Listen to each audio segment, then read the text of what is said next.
I'm so happy you've joined today. We have so many updates to share. There's been a lot going on. If you're not already subscribed, please hit that subscribe button now. Also, hit that little bell. That way you get notified as new videos come out. I live stream and release longer form content. I haven't actually posted in almost a month and a half, I'd say, on Eat Your Backyard. But I've been posting in the community tab on the channel, links to my original music that I've been releasing on my other channel, which is Jedi Jingle Maker. That's where I've been really focusing my free time, generating compositions, songs, tracks. I just released one. Go check it out. Give Jedi Jingle Maker a sub. Trying to reach that lofty goal of 100 subscribers, which will be really cool. I love sharing the music. It's all completely free, of course. And you know, the interesting thing is Eat Your Backyard is now up to 31,000, I think it is, subscribers, which is pretty amazing to me. And I appreciate everybody who has subscribed and joins me on this journey here. All right, let's see. I apologize if I miss your chat here. I am going to scroll back. Hey, Palm Nation USA, chicken beans. Yes, sir. Chicken beans are on the list of must-do things today. And also, besides that, we're going to go see what's blooming around the yard, what's edible right now. I'm going to eat some, which links to an interesting concept I've been exploring a lot lately, which is incorporating fermented foods into my diet, probiotics you might call it, and then also the prebiotics, which are basically all kinds of different vegetable fibers, plant fibers, food that you eat mostly. And I've been doing that now for about a month and feel absolutely fantastic, noticeable differences among a bunch of other things that I've done health-wise recently. Making lots of healthy choices, which is good. But the act of going around and eating food in this backyard is also taking on the microbiota of this backyard. Everything that you interact with here is covered with microorganisms. That includes fungus, that includes bacteria, and several other kinds of simple singular celled, let's say, things. It can also include viruses, which are not actually alive. But it can contain a lot of things. But as you interact with this environment, you do definitely take on the microbiota. You take on the bacteria. It does end up in your gut, especially if you put it in your mouth. And my claim is that's really good for you. You know, the research that I've been doing on eating healthy is, you know, basically one of the big things is eat a variety of plant-based food as much as you can. You know, wide variety, a bunch of different things. Here's a good one to eat. I'm just going to eat a tiny amount of this. But this is the moringa. Now, okay, let's get on to subject 2 here, which is the hurricanes. Hurricane Ian, which was a bummer, big time bummer. A lot of people actually ended up getting hurt, as well as a lot of property getting hurt. So big bummer for the state of Florida, but bouncing back. On this side of the state, we did not suffer very much at all, right where I'm at. We actually avoided a lot of the rain and the worst of the winds. By the time it got here, it wasn't even a hurricane anymore. So, you know, but the resulting, which we're very grateful for, the resulting effect you see here. The papaya tree that used to be standing about 30 feet tall here came right down this way. Of course, I've sawed it off, but let's look at the fallen Hawaiian papaya tree. This thing I grew from a seed, and it is huge. I just had another one taken out that was by some power lines not too far from here. I'll show you that here in a moment. But this thing was massive. And I had actually made videos about really, did I need to cut it back because it was so tall. I was afraid it was going to fall into my neighbor's yard. Luckily, nice south winds blew it right over in the right direction, and it did crush that. If you see this banana tree, it broke it over, but I sawed it off and it actually regrew. This is a little trick with banana trees, if they get bent over like that, you know, saw it off at a point where you give it a little bit of, you know, stump higher, you know, as high as you can, and then sometimes they'll grow back from the center, and this one did, so I'm stoked on that. That one also got folded over, but it had fruit on it, so I just harvested the fruit. Interesting thing is, chop and drop. Bananas actually, if you have chickens, make great chop and drop in the sense that I just drag these banana logs, which are very heavy, they're filled with water. When I saw down the banana trees now, it 100% goes back into the yard. What I do is I just drag them over and give them to the sweet little hens who go about pecking at them and eating them over time, and they're gone. Over a period of, you know, 2 months, you go back there, it's gone. It has just completely been scratched in every direction and turned into soil, basically. So anyway, I did that with that one. But it fell over, and you might know if you're with the channel that this vertical pineapple tower was here. This giant 15-foot high banana tree collapsed on top of the pineapple tower, which bent it over, which bent this over, which is why you see this, and broke the stick that was holding this thing up. It didn't break the tree. So grateful. That's one of my new little mango trees. These things look like they're struggling when they're this young here, because they are. They're growing through the saltiness. This one did the same thing for a long time. They're hardy enough that they will grow through it, but you just got to give a little time before they start looking like an actual, you know, full-on mango tree, and you hope they're strong enough to grow through the adversity they're going to face. But yeah, so that crushed this whole area, and the pineapples, you know, didn't seem to mind it too much. I've got them down on the ground here now. That's a lot of pineapples when you see them like this. This is a vertical stacker type of growth method I learned that works quite well for pineapples, I would say, which are doing very well. I've got to rebuild this tower. That's on my to-do list, but since they're doing okay the way they are now, I'm not that hyper motivated to do it. It's a really great way to grow them in the sense that you can rotate them to get sun, but you can also water them very easily, and the water just trickles down through all the pots. So to me, that's a huge benefit.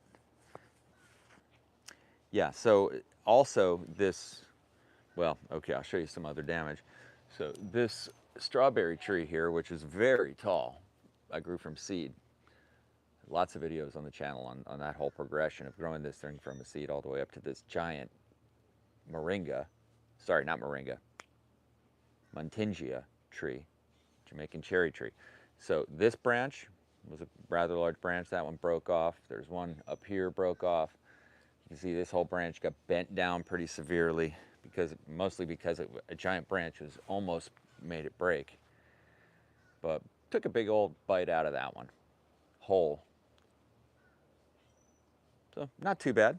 I actually dragged the branches back here. This is all part of a system. But I dragged these branches back here, and then you just grab the base of the branches and just kind of shake them. What happens is you see all these leaves that are down here. Well, those are mostly, that's chicken bedding, but the leaves will fall off eventually.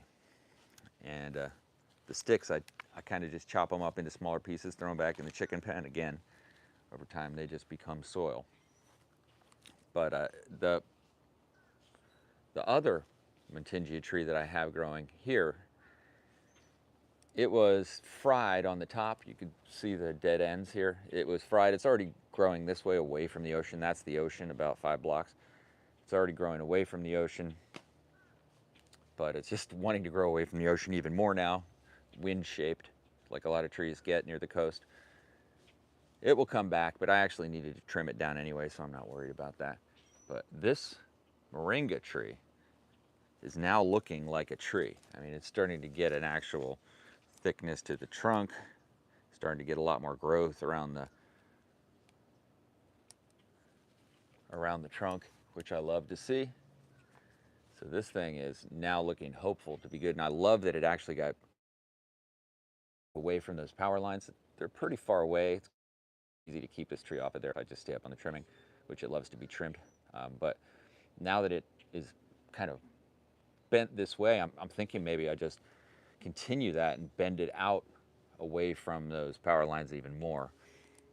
This is a second one that's growing right up next to it. I've got two trees just growing right up next to each other as almost an experiment. It makes me almost want to remove this tree and put it somewhere else. Maybe I'll do that. But I want to show you a little something. So we talked all about hurricane woes. But that's what the leaves look like. They have about the nutritional value of broccoli, let's say. And I'm gonna try a little.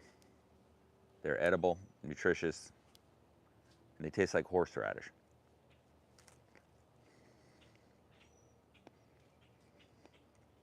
Yeah. Well, maybe like horseradish and almost like a Brussels sprout. That's kind of the flavor. But they are good for you. When I taste that, I just go, that's what tasting something really good for you. Hey, Gerald Franz is on the live stream. Welcome aboard, my friend. Yeah, time for you to go in. This is Sunshine the chicken. She gets out every day. And the rest don't follow her. Ooh, see that? The rest don't really follow her for some reason. They used to, one or two would follow her. They don't anymore. Maybe they're just getting older. But she jumps up, flies up from the inside of the coop onto this, and then flies down. And she'll always go over and want to get in the rabbit run. Which, I'm going to let the rabbit free today.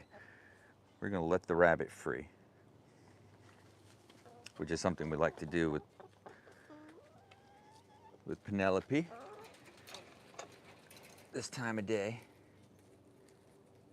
Odom's Homestead, good to see you.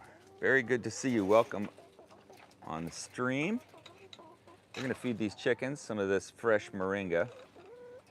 You can see my very sophisticated system here, which is a screw, some old rope tied to like this plastic coated animal cage wire. They love this stuff. This is their favorite vegetable, I think. Something about the flavor of this to chickens. They seem to love very bitter flavored vegetables. Those barred rocks, they're much bigger than the other little golden sex-link hens.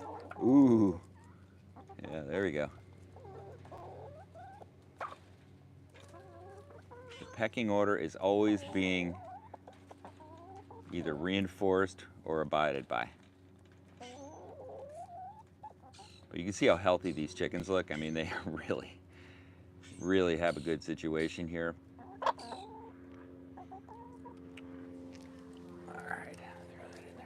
And I know just anything I throw into that chicken pen is just going to turn into soil in a matter of time.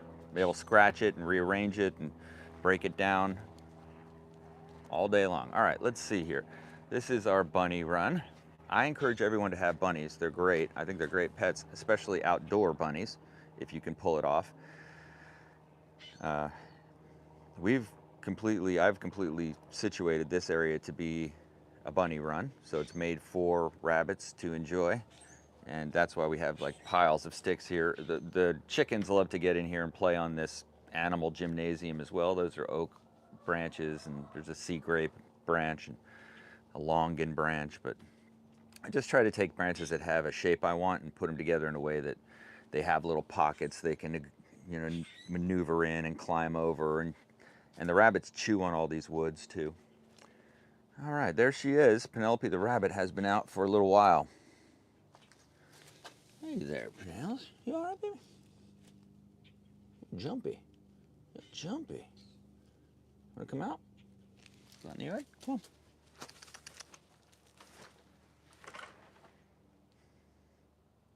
Yeah, she probably won't even know that the door is open. She's got sleepy, but we'll leave it open. Let her come out into the yard.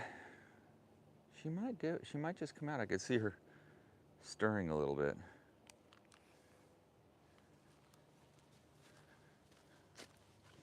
You gonna come out? Come on. Live a little. And oh, one thing to point out here too. These rabbits are made to dig.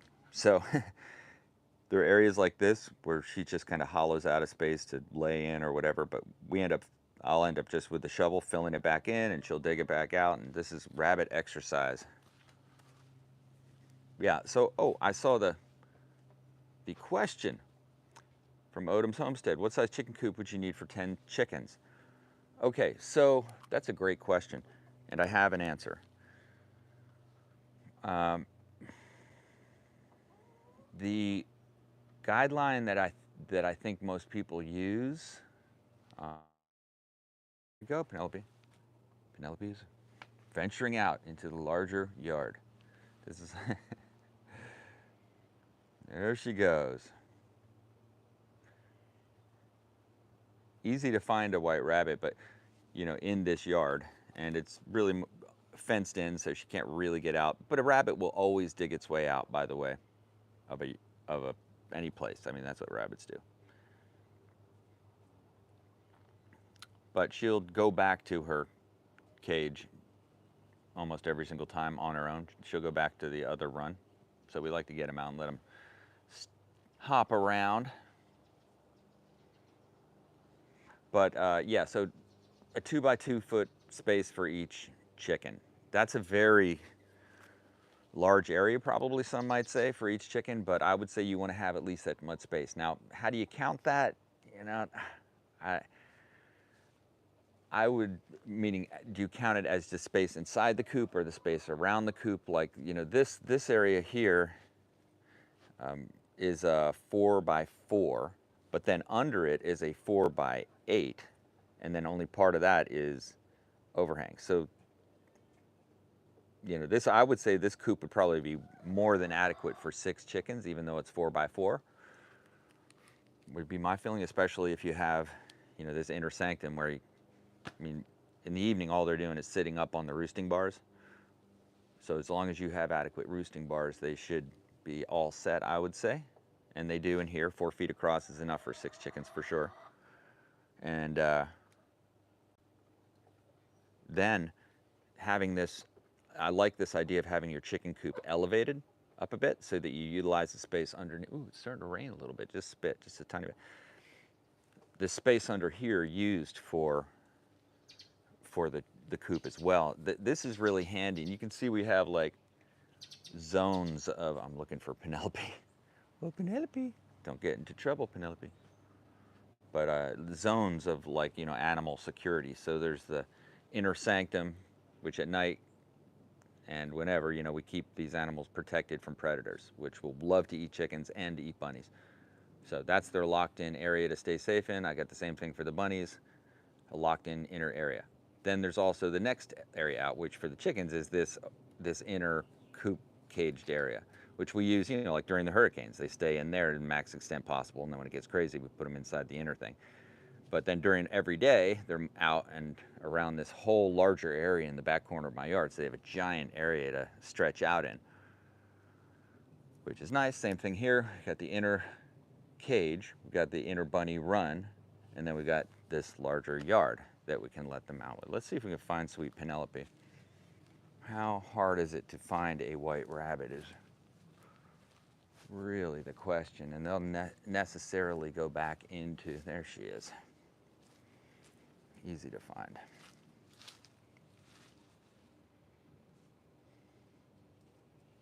Yeah, oh, you're welcome. Yeah, that's my 2 cents on chickens, at least. It's almost hard to see her against the fence. She's right in there, chewing on a Dracaena leaf. There she is.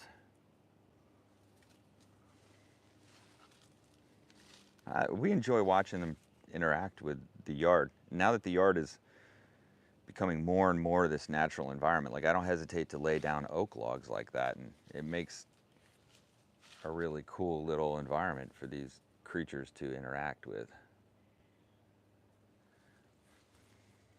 Man, chewing on the vines. Nice. Yeah, so I think it's definitely something to consider, having chickens in your backyard if you can. I can here.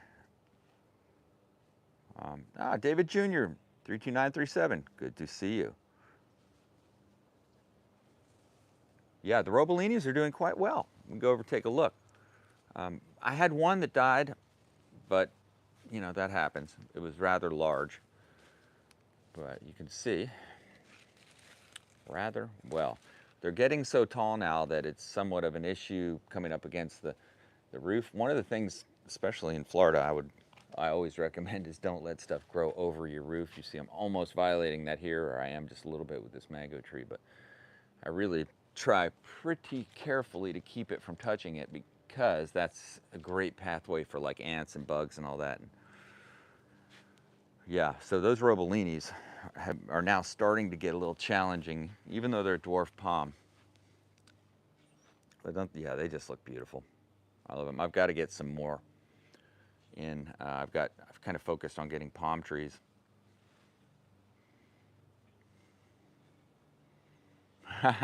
Odom's Homestead, yeah. Your wife's on you about a chicken coop. Yeah, they're great. I mean, they're great pets too. We really, really enjoy the time with the chickens. My wife, my kids, me, we're always enjoying or find ourselves out here kind of laughing, or, you know, we feed them all of our food waste. 100% of our food waste goes to these chickens. They just chow down like it's Christmas morning. And it's so funny to see. You get to know their personalities. I like the fact that, yeah, chickens really are, especially those golden sexlings, they are super fluffy, like crazy fluffy. Those golden sexlings have extra fluffy feathers. I'd say that's a great pet chicken. It's a little smaller chicken. I really recommend those. I call them the golden retriever of chickens. They're just great pet chickens. They love to be held. They're like a lap chicken. If you like to interact with your chickens, and we sure do. I mean, we're always holding them, and every time Jack has friends over, there's always a lot of chicken chasing and holding and interaction, and the golden sexlings couldn't be happier. Yeah, you got to wonder if the dog would want to eat them. That's the thing with having a dog and chickens. You kind of have to hope you can negotiate that, because everything wants to eat your chickens. I mean, that's just absolutely the case. See a hawk flying over. Could be chicken day end. Yeah, and these chickens live to be about 3.5 years old to maybe a little older, which isn't that long. Yeah, oh, the Robolini palm. Yeah, the Robolini is a type of dwarf date palm. Yeah, sorry, I should explain myself. I act like everybody knows these words. But yeah, it's super. Good to see you on the chat. Thank you. Yeah, so the Robolini is a type of dwarf date palm, and it does actually produce edible fruit, but it's gross. So here it is. I'm going to try it actually. Get some of this Robolini microbiota. Oh yeah, that's the good stuff. Watch this little trick. You just squeeze it, and the seed comes shooting out. We'll see if you can see it. It travels at hypersonic speeds. Let's see. Focus in. Here, ready, go. All right. There's the fruit. You know what, I'm going to pass on that particular microbiota. They're so gross, but you can't eat it. But you can see how, there's a little fruit in there. This is like the larger one that produces giant edible fruit, but it's just small. It's dwarf. So it's a great choice for growing. Like you can see I'm growing it right here in just rocks. There's a weed mat and then rocks on top of it, but they're a nice choice. But again, even though it's dwarf, it's getting to the point where it's starting to interact with this calm line. So I got to keep it trimmed back all the time, which makes it not look that great when you're always trimming it back. Oh, you have one? Oh, okay. Excellent. Excellent. We should all have Robolinis. And this is interesting. This is an Areca, an old Areca that we've had forever here. I think it was here when we originally got the house, and that was a long time ago, decades ago. So it's just been there forever, and I made a bunch of stump and clump videos, what I call Areca stump and clump, and just showing the amazing ability, especially in this area of Florida where the soil's very loose and we get very warm weather, where you can just cut back. You can stump it down and it'll just come bursting back, and that kind of, I've found, rejuvenates. Of course, you have to feed it. You have to water it. It has to get sunlight. But if you do that, I found it to be very resilient. Even against what is largely considered to be very harmful, which is this turkey tail fungus. And you can see that it's on the base of this clump. Oh, wow, you watched every one of the videos. Thank you. Oh, that's so cool, man. Thanks.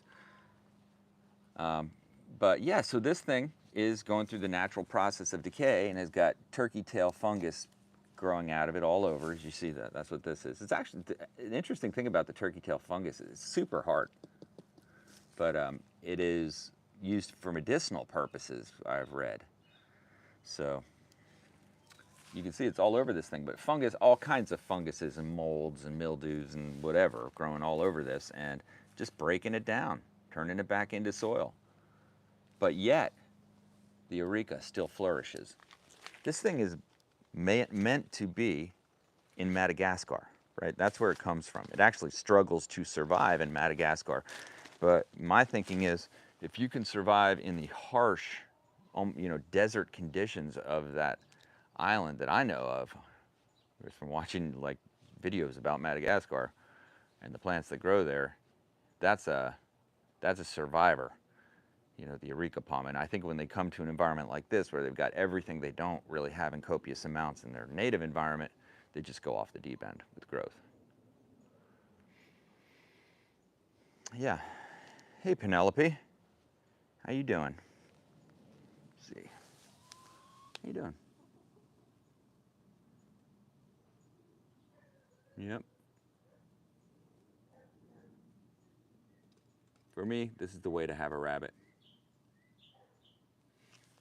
Now, I want to give you another update, and by the way, I'm saving the best for last. For those of you that are on the stream, I'm going to tell you about a major event that actually happened to my family that is very significant and will probably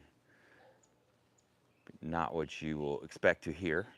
But another thing that we've solved in my yard, and one of the areas that I focus on a lot in videos, is maintaining enough sunlight. You can very easily become a dark forest, I would call it. Like that back there, that's the dark forest. Like it's completely encapsulated by a canopy. Not a lot growing in the dark forest, food-wise. And it starts to get less and less interesting, more and more creepy. I've got a lot of work going on back here right now, so this is my work area also. I don't sweat it. The way it looks like, I'll show you, I've got 10 projects going. But, oh, look at this, chocolate pudding fruit. Chocolate pudding fruit just showering from the sky. Now, that's actually excellent. Yeah, they've always got ants on them. But, yeah, the chocolate pudding fruit, that's a type of persimmon. And it actually has a custard-like chocolate pudding type ripe fruit when it gets ripe. It's not ripe now because it's rock hard, but once it gets ripe, it'll be very, very mushy almost. Oh, there we go, Penelope. It's anything that a rabbit loves, it's a hidey hole. But this thing is just dropping persimmons everywhere, which is pretty cool.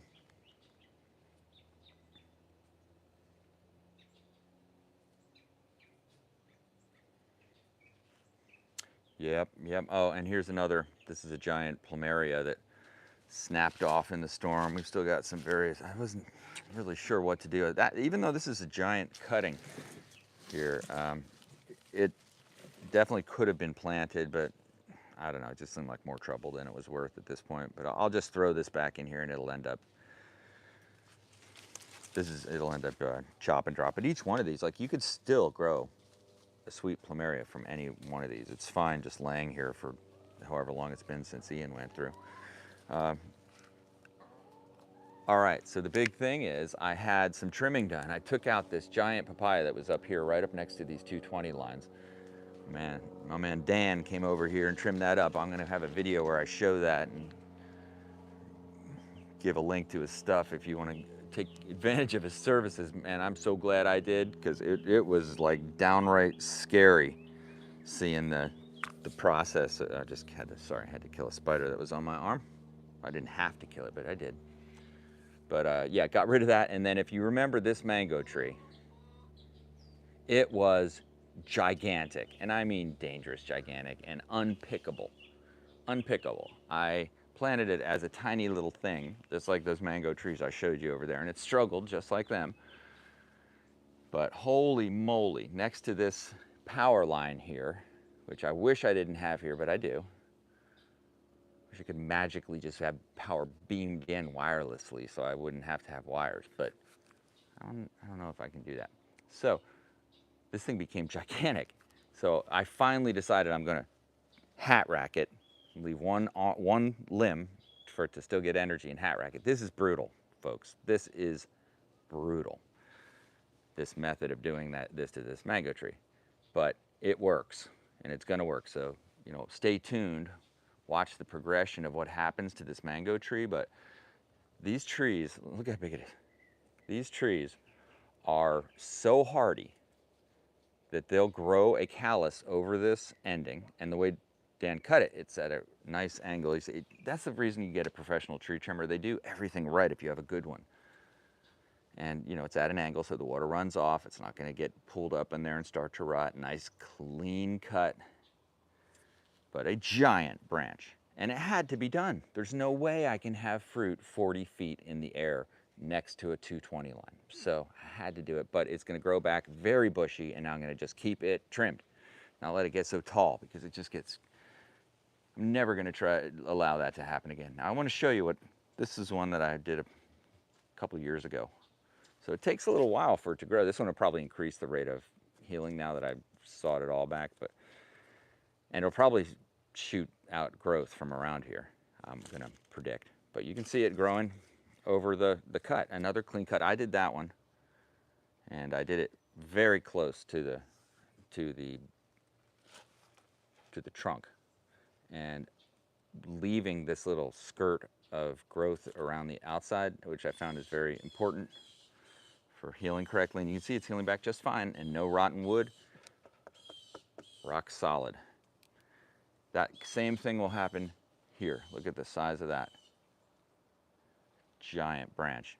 And now I'm going to be able to have multiple branches with lots of fruit, as opposed to multiple branches up so high I can never get to the fruit, and then they're falling down, or the squirrel gets them, or whatever.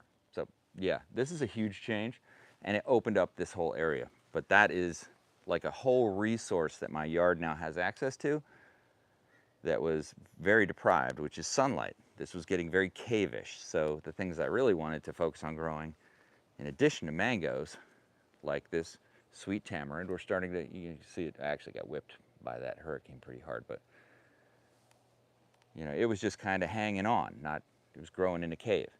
This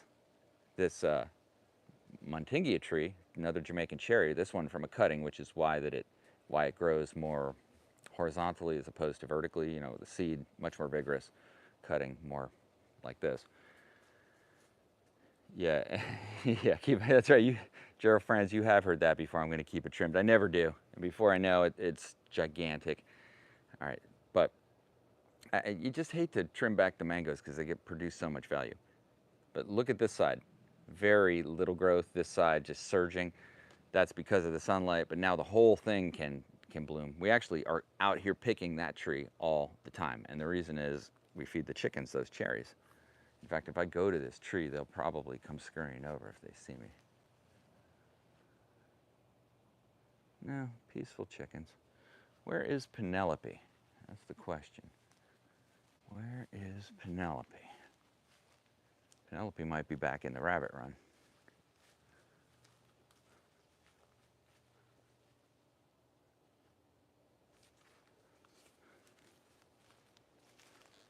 What do you want to bet? Oh no, there she is. She's down in there. Oops. Right down in there.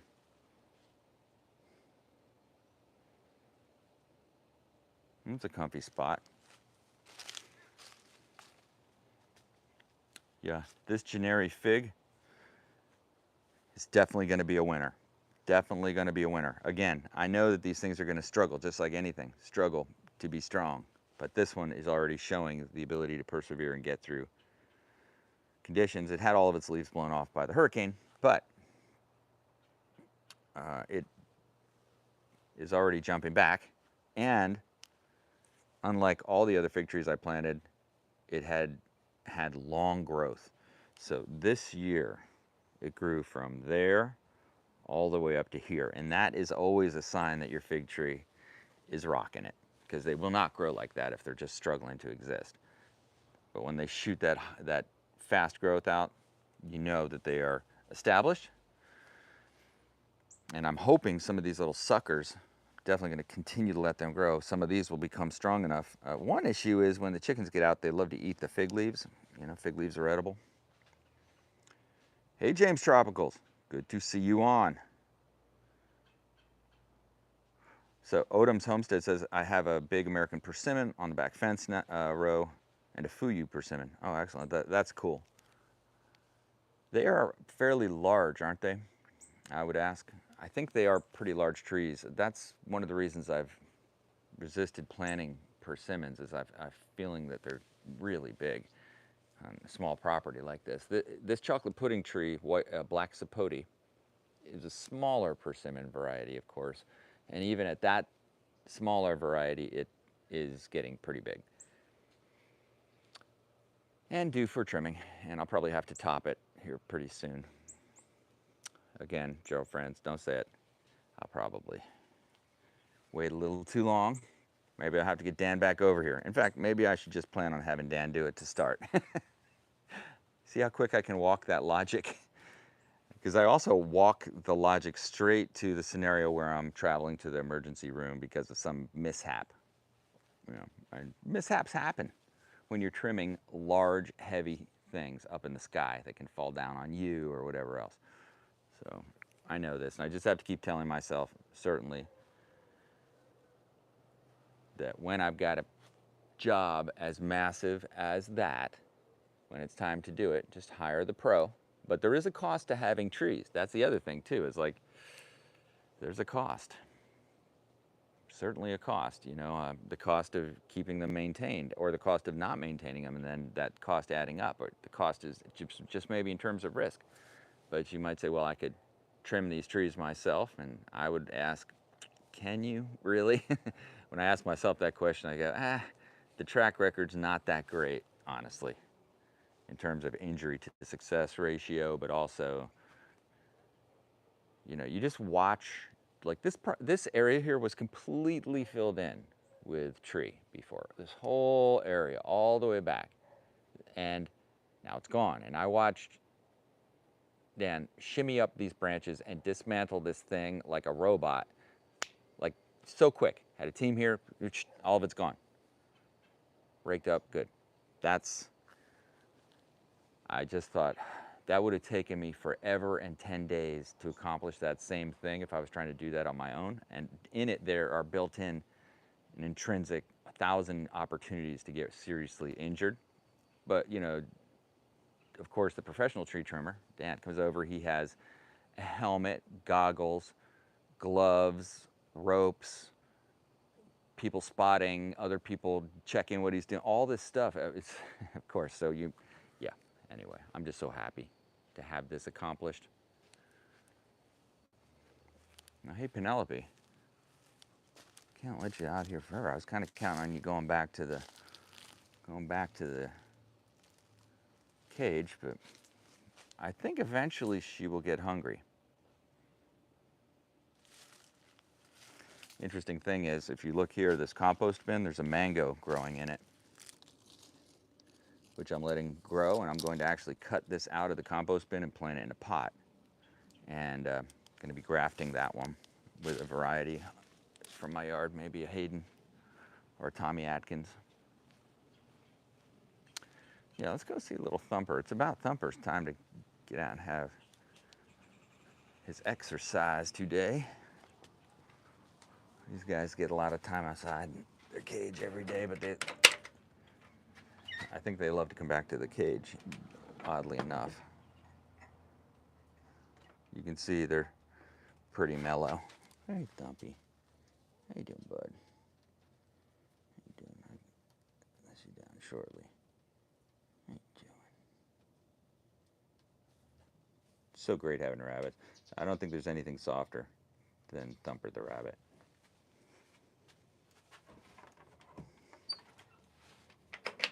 We actually had possums climbing on this cage too. Yeah, you got to be careful, those little rabbits. Very vulnerable. Okay, and I saved the best for last. I guess the most sensational news, and that is that roughly 2 weeks ago, my son Jack was bitten by a shark as we were out swimming in the ocean. We swim in the ocean quite a bit. And that was quite the experience, to say the least. He's fine. It bit him on the foot. It was about maybe a 5-inch wide jaw on the shark. Bit him across the top and bottom of his foot, and he actually is recovering just fine. Got a little knee scooter so he didn't put pressure on it, and his doctor, I guess, had all the right things happen, like antibiotics and the rest, so he's doing great. But that was a bummer. Impacted a lot of things we were planning on doing, that he was planning on doing, but he's handled it very well. And now this is the third shark bite my family has encountered over the last 10 years, which we're all asking, wow, how does that happen? But we know exactly how it happens. How it happens is you just go in the ocean constantly, year round. And eventually, things that are in the ocean, you'll probably interact with. Now, the good thing is that when my oldest son, had those 2 bites, one was pretty severe across his leg, but he recovered just fine. It wasn't like mangled, or it wasn't any stuff like that, but it was a big bull shark. The first one. The second one was a blacktip shark that was only about 2.5 feet long, and it actually didn't get a hold of his leg, but it bit across the side of his leg, ripped his shorts open with the teeth, but didn't get a hold of him. Actually, it was on top of the surfboard. He had to push it off. And now this third one, we were out in about 1.5 feet of water on the inside, swimming around, playing, body surfing, and that's where that happened. Now, here's the final part. So I went down to the beach last weekend. I biked down, and I saw that there were some fish there. It looked like Spanish mackerel, so I ran back, got the rod, went back down. This is very early in the morning, and there were a couple guys out on the sandbar, in maybe like knee-deep water casting, and I went out to about knee-deep water, and I was casting, and I caught 2 fish right away, and a shark ran into me from behind and almost knocked me down. It hit my leg and tripped me up. And as I backstepped, I stepped on its side fin. So when I did that, it kicked its back tail so hard it smacked me in the back. I mean, this was a decent-sized shark, and then I saw it swim off, in very shallow water, swim away from me very fast because I startled it or whatever. I don't think it was trying to bite me. I think it just ran into me because it was really murky water. But anyway, that was kind of shocking, and that ended my fishing. So yeah, it seems like it's rather sharky right now. I'll let you know if any more encounters occur. But yeah, so that's another update. Sharks, adventurous shark things. Yeah, and nothing but possibility. That's what's opening up an area represents to me philosophically, is nothing but possibility in front of us. Like, what does this blue sky represent? Well, it represents energy, reinvigoration, all of these things, practically speaking. It is those things. It is the thing that is required for this thing, the grass we will throw the football over, to be nice and green, and et cetera, be the way we want it to be. So it couldn't be that before, so this very much represents the simple truth that you must be willing to burn your current self to become your new self. which will be much better if you're focused on the right things, right? So, you know, we had to adjust it, burn off some of the parts of it that were interfering with the overall progress, and now we can be reborn once again. So I kind of see how that's how things work on a lot of different levels, but it's certainly working that way in this yard, and it's going to be exciting for you to join me as we continue to watch this thing progress. This has changed a lot over the years. I'm going to actually start doing some videos that highlight the transition over time, show some of the videos of early on with Eat Your Backyard and what it looks like now. It's gone through a radical transformation over the years, and you know, it's been really a journey of expression, just like a lot of things, just like Jedi Jingle Maker. Hope you will go there and give me a sub at Jedi Jingle Maker. Jedi like Luke Skywalker or Darth Vader, depending on how you roll, yo. All right, that's all I got for you. I hope your day goes well. Get out, get on it, get with it, and let me know what you think in the comments. Hit a sub, say hi. I'll talk to you soon. I might be doing another live stream tomorrow. I've got a potential topic planned. You'll see that one come up if it does around 9 a.m. Eastern time. Otherwise, there are some longer form content videos that are also in my queue being developed that I think you'll enjoy, not the least of which is the trimming of the mango tree, which was pretty intense, by the way. And I videotaped it on the drone. All right. Thanks for watching Eat Your Backyard. Have a great day. Live long and prosper.